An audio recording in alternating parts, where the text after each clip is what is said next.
Combien va coûter la décision du Conseil constitutionnel qui a sanctionné la loi de finances 2013 ?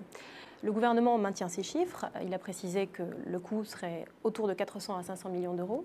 Pourtant, si on regarde les documents budgétaires fournis par Bercy cet automne, à l'occasion de la présentation du budget, le coût devrait être au moins 2 fois supérieur. De deux choses l'une, soit les données fournies en septembre par Bercy étaient exagérément optimistes, soit c'est le coût de la décision du Conseil constitutionnel qui est, pour le coup, pas suffisamment chiffré par Bercy. Alors pour comprendre le chiffre d'1 milliard, il faut rentrer un petit peu dans le détail de la décision du Conseil. Il y a bien sûr la taxe à 75% qui a été très médiatisée, mais il y a aussi beaucoup d'autres mesures, moins visibles et plus techniques, qui vont coûter très cher. C'est le cas par exemple de la taxation des revenus, des actions et des obligations, donc les dividendes et les intérêts. Le Conseil constitutionnel a sanctionné une partie de l'article qui concernait l'imposition de ces produits financiers. Et ça, cette seule partie de la décision va coûter 400 millions d'euros à l'État. Donc 400 millions d'euros sur cette seule disposition, c'est presque autant que le chiffrage global donné par Bercy sur l'ensemble de la décision.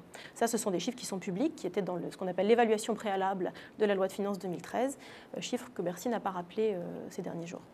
Il faut ajouter donc évidemment le coût de la taxe à 75% qui a été chiffré à 200 millions d'euros. 400 plus 200, on est déjà à 600. On ajoute également l'article sur les plus-values immobilières qui a été sanctionné.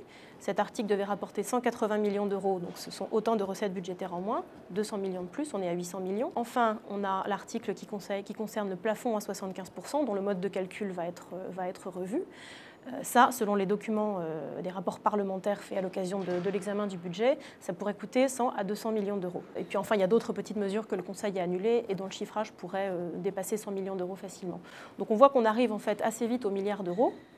Alors il faut mettre effectivement en face quelques mesures que le Conseil a annulées et qui pourraient à l'inverse rapporter un peu d'argent, comme par exemple la niche outre-mer ou la niche cinéma.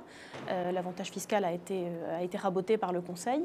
Mais en fait, les sommes que l'État va collecter de ce fait ne seront pas du tout ce ne sont pas les mêmes ordres de grandeur dont on parle. Donc à cette heure-ci, au regard de ce que le gouvernement a dit, il est difficile de remettre en question ce chiffre d'1 milliard.